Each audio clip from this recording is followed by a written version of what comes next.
You're listening to English with Monty, the podcast about the English language. If you're an English language learner, have a keen interest in language, or you're a teacher, then this podcast is for you.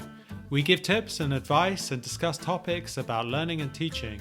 We hope you find it fun and informative, that it gives you help and encouragement in your journey with the English language.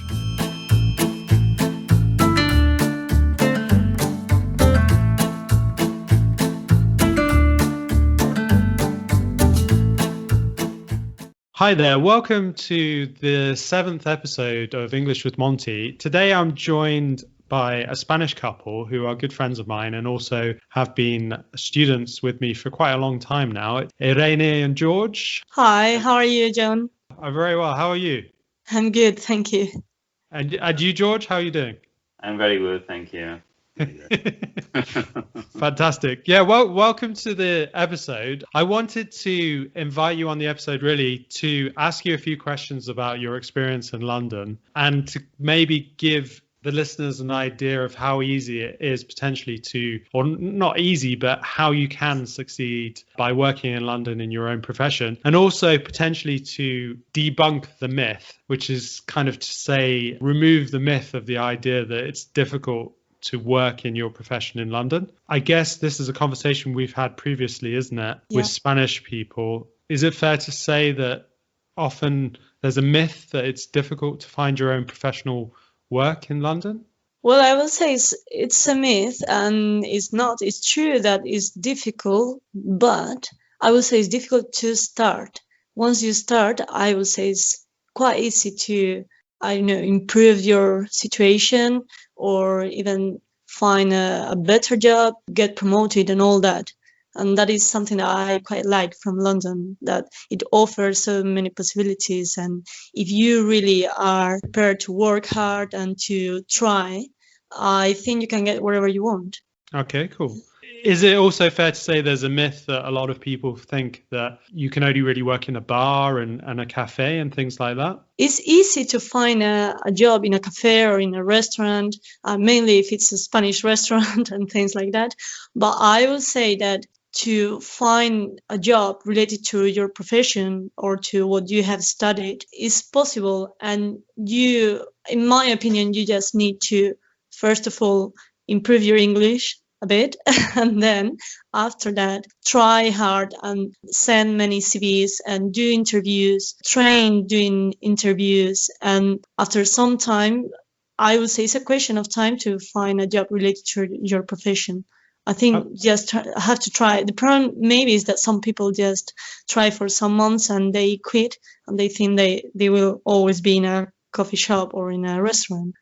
So it's more about perseverance and maybe, making sure you get interview practice and you train yourself.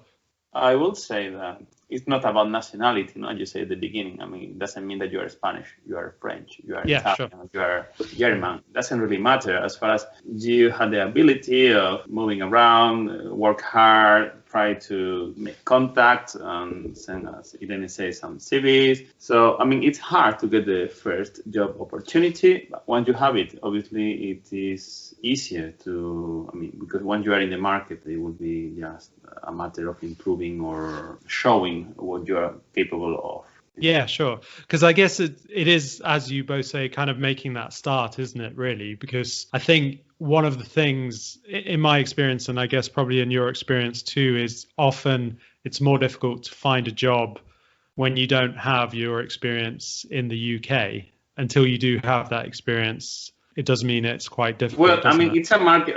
There are thousands of people coming here every year. So you have a lot of people looking for the same job position that you're looking for. Of course, somehow you have to be better or show that you are better than others somehow, as I say. So that's the challenge, to get into that first job position.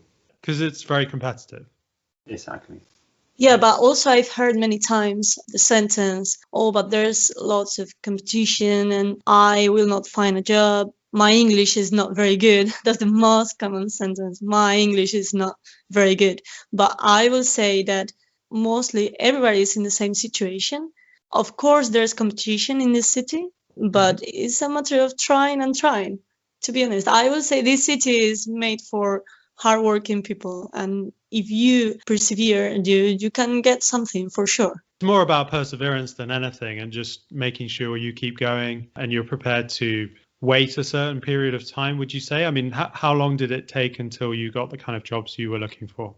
For me, it was, well, for both of us, it was quite fast, but not because of our level of English, because when we came, it was not that good, but because we had also previous experience. And one of the best things about this city is that they value other experiences that you've had in the past, even if they are not related to your job or even if they are not related to learning English. If you say, look, I've been doing this in the past, I've worked in different places and I'm prepared to work hard, they value that more than any other thing. And they give you the opportunity. And it's something that amazed me at the beginning, because in our country it's not quite like that, I will say. They value more your CV and what qualification you have, more than the personality that you have. So I would say that is a matter of trying, but of course you have to try every day. So every day you need to try to improve your English, try to speak in English, or try to look for a job, go to offices, hand out your CV and things like that. Yeah, definitely. Yeah, because it's probably that will be very difficult nowadays, no? With all offices, everybody working from home. Yeah, sure. Well, yeah, I guess we're still in a period of where it's still a little bit cautious in terms of people going back to office spaces, isn't it, after lockdown? But yeah, I guess in ordinary times it can be quite good to go to offices and actually physically give your CVs, can't it? It maybe gives you the opportunity, I think. I mean, I don't know what you think about this idea, but I often say to students, you can go to an office and potentially speak to somebody just for some advice. So somebody in your profession, and say, look, I'm new to London. I'm trying to get a job in this area. Could I meet somebody for 5 or 10 minutes just to have a chat? Not everybody's going to say yes, but maybe 50% of people will. And that can be invaluable advice for you just to get a good idea of what step to take next. For sure. Yeah, I mean, it can give you some indication, no? Or give you some idea how the market is moving and what type of opportunity they will have. So, yeah. Of course, I already know, but could you tell the listeners, where are you both from exactly? I'm from the south of Spain. I'm from a small village in Badajoz called Calzadilla de los Barros. Well, it's like 700 people village, very small one. So I come from there. Okay, cool. I'm from a city on the east side coast of Spain, south as well. It's called Murcia, and it's like 500,000 population city, but it's quite close to the coast, to the beach. Okay, so it's a bit of a contrast then, maybe from where you're originally from, coming to London. Why did you decide to come to London? What was your idea behind doing that? I mean, the first thing why we came here was to practice our English and to improve it, because working in other places, and after some time we realized that it was very important to improve and to get a higher position. Having a good level of English was mandatory. So without that, we couldn't progress further into our profession. So that was the main point of coming to London. So the idea was maybe to spend a bit of time in London and then perhaps return to Spain originally? Not necessarily. I mean, when you come to a new place, you don't know what you're going to find, what you're going to get.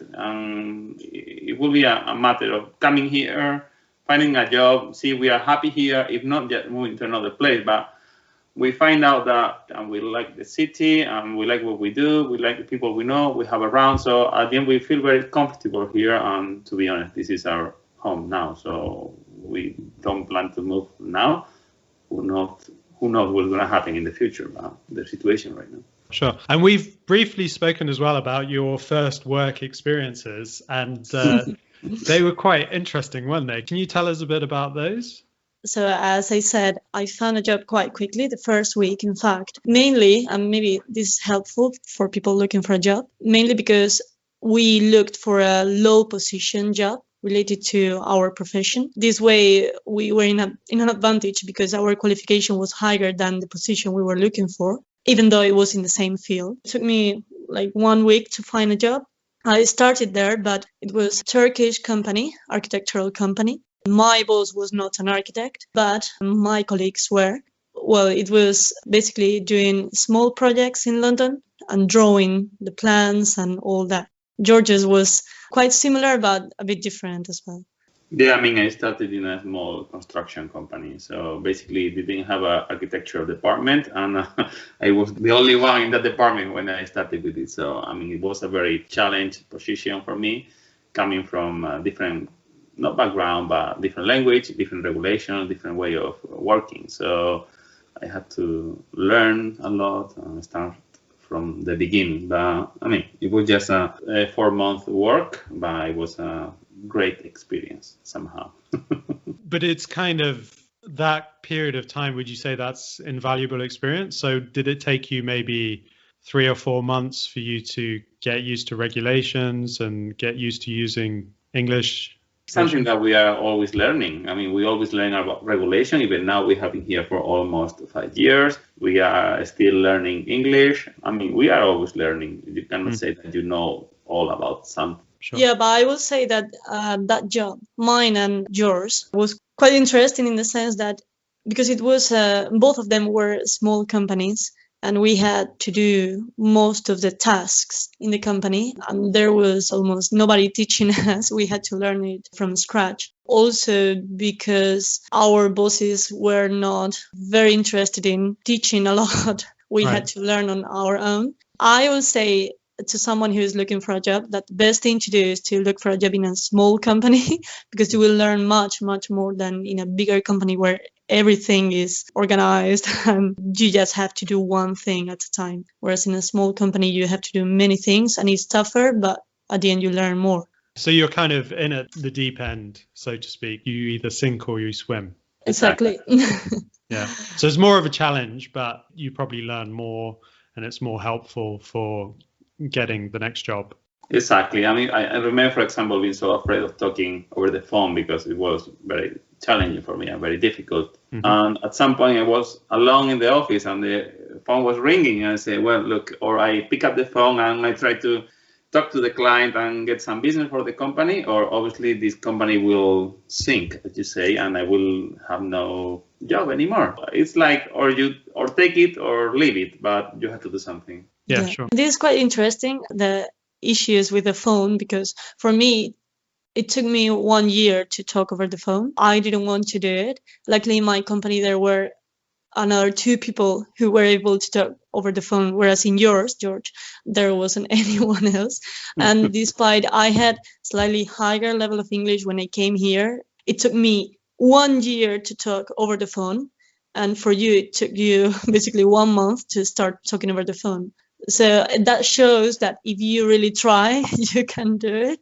It's not a matter of your level of English, but a matter of trying. I guess it's just a skill though, isn't it? I mean, I think a lot of people I've spoken to learning English, they always talk about it being so difficult to speak on the phone, but I guess it's kind of almost a separate skill, isn't it, than speaking face to face. The more practice you have, the easier it becomes. Yeah, exactly. And I think you shouldn't be afraid of asking the other person to repeat it, to say, sorry, I didn't understand it. Could you say that again? Things like that. You shouldn't be afraid of it because mainly in London, people are used to talking to other people from different nationalities. So you shouldn't be afraid of it. Yeah, sure. And I guess that's quite an important piece of advice, isn't it, really? Because people are like, oh, maybe somebody will laugh at me or they'll be embarrassed in some way, but it is pretty normal, isn't it, in London? You know, it's pretty normal. I've never had anyone laughing at me. Never. Yeah. Not from the beginning. That says something. And if you're confident that nobody's going to laugh at you, that helps a lot. Yeah, because I get it's just psychological, isn't it? If you feel that way, then it makes you feel less confident, doesn't it? So yes. Well, I mean, as you mentioned before, we have known each other for 3 years now, no? I don't remember, but probably was back in 2017, first time we met at the meetup. Yeah. And since then we have time in the pub. Indeed, yes. Some beer, socializing. Some chips. Indeed. I think that is not happening anymore, but well, hopefully that will be back soon. Yeah, definitely. Well, it's been nice, hasn't it, doing that? I mean, that's been one of the most pleasurable things about, hopefully for everybody doing English, kind of socializing together and sharing a beer and some chips. I think that's very important, more than going to the English lessons.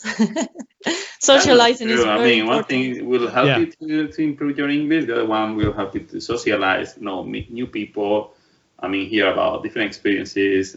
It always helps you to carry on and move on with your normal life and try to get a normal life in London. Because I think hearing other people and what their experience are in London is a useful thing, isn't it? I think for everybody to listen to, because everybody has such varying experiences. Yeah, exactly. You've reached the midpoint of the podcast, and we thought we'd ask you a quick quiz question about which is the longest word where all the letters are in alphabetical order. That question again. Which is the longest word where all the letters are in alphabetical order? We'll answer your question at the end of the podcast, so stay tuned. How do you manage that? Because people come from completely different backgrounds, different countries, cultures, different levels of English, many different situations. So how do you deal with that? Is it easy or is it very challenging to get used to it and learn more or less how people are and what you can expect from them? You mean in a group conversation environment or just exactly in a group conversation environment? I guess, yeah, you kind of just get used to how different nationalities are and maybe to some extent what people's expectations are and being in those kind of environments. It's not perfect. I can always improve things, adapt things. And I guess it depends on people's expectations, really, to be honest. You generally get an idea of what people are looking for and what their expectations are, often because of their nationalities. I mean, not always, but often you get patterns for the reasons for people being there. Often you get Italians would come and they are typically looking to stay long term quite often. Not always, obviously you get people who are just coming for the summer, but you do get people that are often trying to come long term. And then Spanish people or French people, I would say a lot of the time, they're coming for a short period, and French people in particular are kind of coming to work maybe for a year or two, and then their plan is to go back. You get used to what people are looking for and what their plan is and what their aim is, really.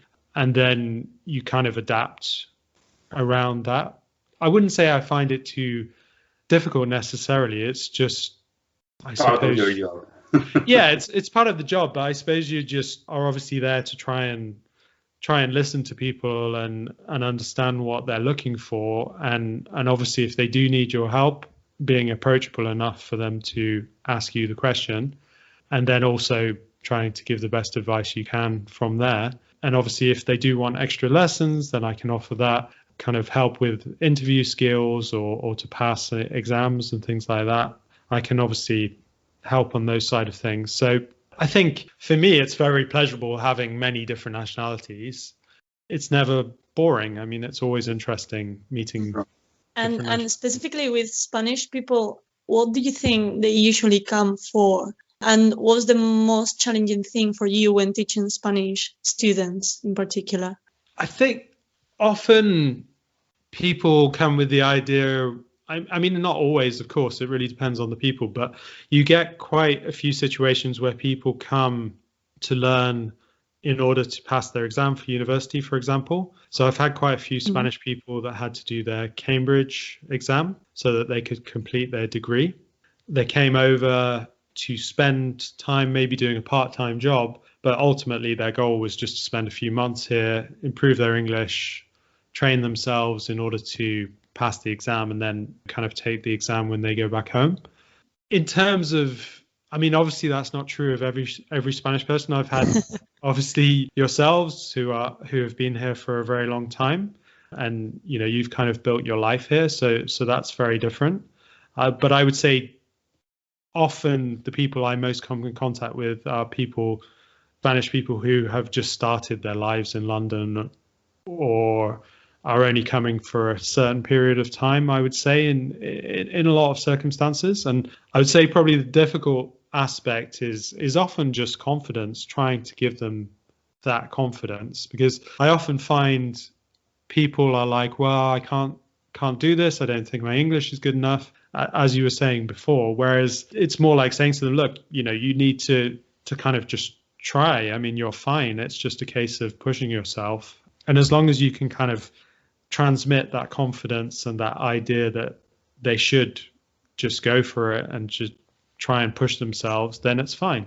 Yeah, I find with other Spanish people, for example, they don't realize how important it is to try to speak in English with other people around them. But most of them tend to leave sharing a flat with other Spanish students. Yeah. So at the end, all of them speak in Spanish, and they work in a Spanish restaurant, and at the end, only speak in Spanish during the whole day. So it's tough to find a different environment when you come here and you're Spanish, I will say. Yeah, definitely. I mean, I think that's one of the elements, I would say, is often Spanish people, in my experience, would live in a bit of a bubble. Again, it depends on what their aims are. I mean, obviously, if you come to London and you think, okay, I want to get my job in my profession and really kind of make a try of this, then I would say definitely don't do that at all, because that's not going to help at all. It's just going to hold you back, and it's going to, in many cases, I've seen people being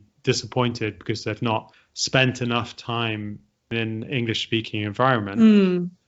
But conversely, if you just want to have quite a good time in a different country and improve your English to the level where you're a bit more confident, and you can maybe use it to some extent in a job when you go back home, that's kind of fine. So it depends what your objective is. I get a little bit frustrated when people don't keep focused on their objective, and their objective is to get their own profession, and they're kind of here 1 or 2 years and don't really understand why. I would often say it was that kind of situation. They're not spending enough time in an English-speaking environment or kind of making enough effort to push themselves. And what would you tell them, or what do you usually tell them when they tell you this other typical sentence, but I cannot find English people in London to talk to? I would say that people just aren't trying hard enough. It can be very easy to find English-speaking people, just if you look in the right places. I understand why people find it difficult, because if you're working in a bar or a cafe, it's not always easy. I mean, if you work in a pub, in fact, you're much more likely to be working with English native speakers. Yeah, that's true. Maybe in a cafe or a restaurant, that's much more difficult, but certainly in a pub, you are more likely to be working with people like that and learning from them. But also, I would suggest to people, just do hobbies. We use Meetup for the conversation group, which is application, so meetup.com. And there are lots of different hobbies you can do. And that is the perfect way to meet English native speakers. I often say to people, if you enjoy walking, join a walking group. They do tours around London and outside of London. And obviously, when you're walking, people can't escape from you. They have to speak to you, and you have to do the same. And you will always get, I guess, the majority of people on those kind of walking tours are often English native speakers. So it's just really making the effort and finding those kind of groups. And because hobbies, I think, is a great way, because if you enjoy doing something and the other people enjoy doing it too, then it's a great way to meet other people and potentially make friends as well. Well, what they have to think about is that they are not alone. They are not the only people in that situation. So many people are looking for other people to talk in English, to practice, to do some sports, some hobbies. So at the end of the day, there are opportunities, but you have to look for them. Sure, definitely. I agree. Because you both have an architectural firm yourselves, don't you? So you've had it for 2 years now, or is it 3 years? It's going to be 4 years. 4 years. 4? Wow. Okay. So that means that we've known each other for probably 5 years in that case. Probably. Well, I think you met George first. We set up the company. I was still working in the other office. And because he didn't have anything to do, at the beginning, too many things to do. Many things to do, but not many clients at the beginning. So he joined the conversation group, and he met you first. And Yes. some time later, he told me, "Oh, you should join, and it's quite interesting." And obviously, I was afraid, but after some time, I joined the conversation group as well. But we had already set up the company. Yeah, sure. And how's business? I mean, things going well at the moment. Obviously, we've had issues with the pandemic, and then obviously as well, there's been things surrounding Brexit as well. I mean, what's your feeling? How is business for you, and what's your feeling about the future? It's fine. We are quite positive. I mean, we have a quite good workload, and we hope to keep it or maintain it for the coming months. Obviously, a bit challenging times about COVID, about Brexit, but I mean, to be honest, people try not to talk too much about it. There are still a lot of things going on, at least in London. I don't know in other areas. It would be similar. Yeah, I think mainly it's also because the kind of projects that we do, which is related to residential properties, is still going on. Maybe other kind of developments have stopped, or field is still going on. And it's true that during the lockdown, we felt that it was a bit down, but after a month and a half, everything started going on again. We feel is kind of the same or almost the same as before the lockdown.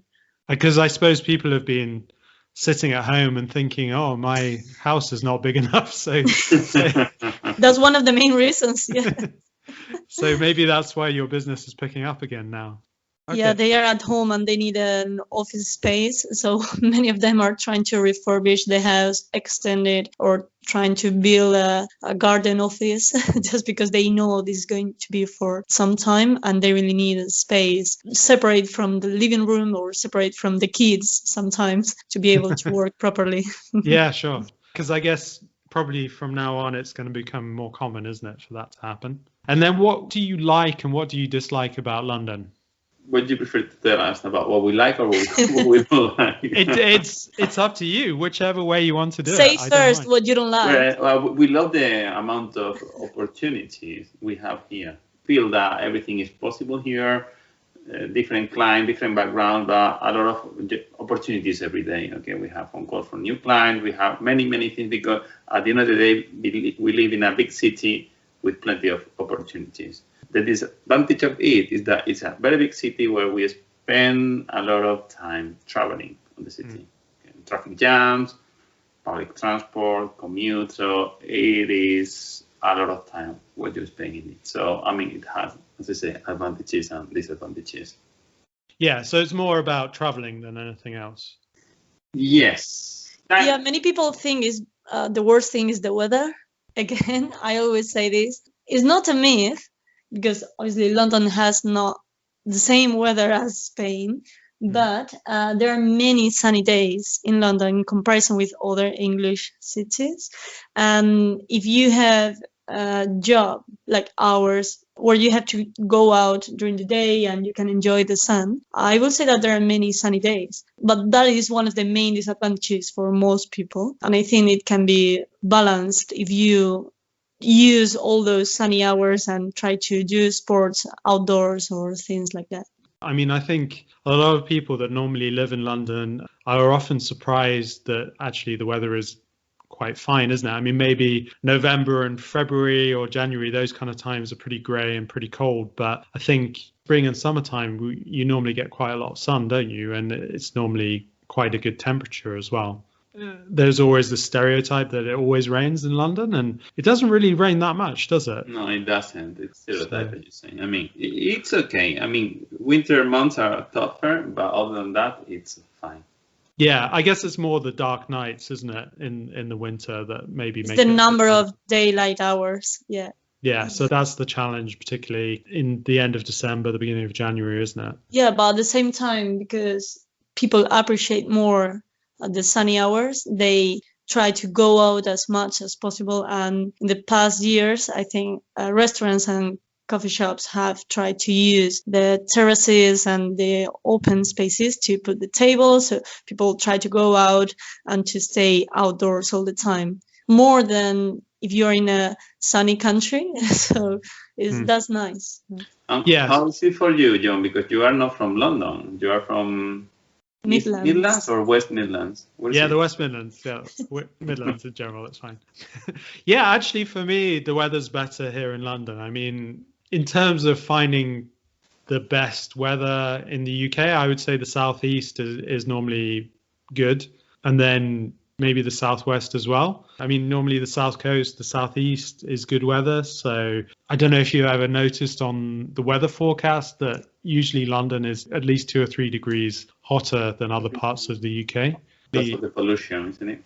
Probably, yeah.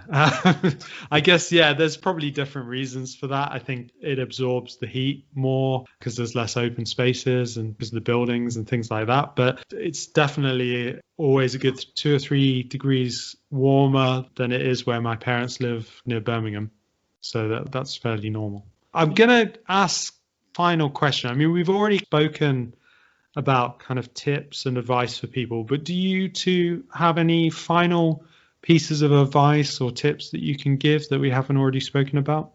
Yes, I always think and I always say you should always do what you like to do. I mean, we have colleagues that they are architects and some of them say, look, I don't like the profession anymore. I say, look, don't keep on doing it. You just find what you like and try to be happy, because at the end of the day, you spend hours and hours doing a job, working for someone or working for yourself, doesn't really matter. But if you don't like what you do, I mean, you are wasting your time.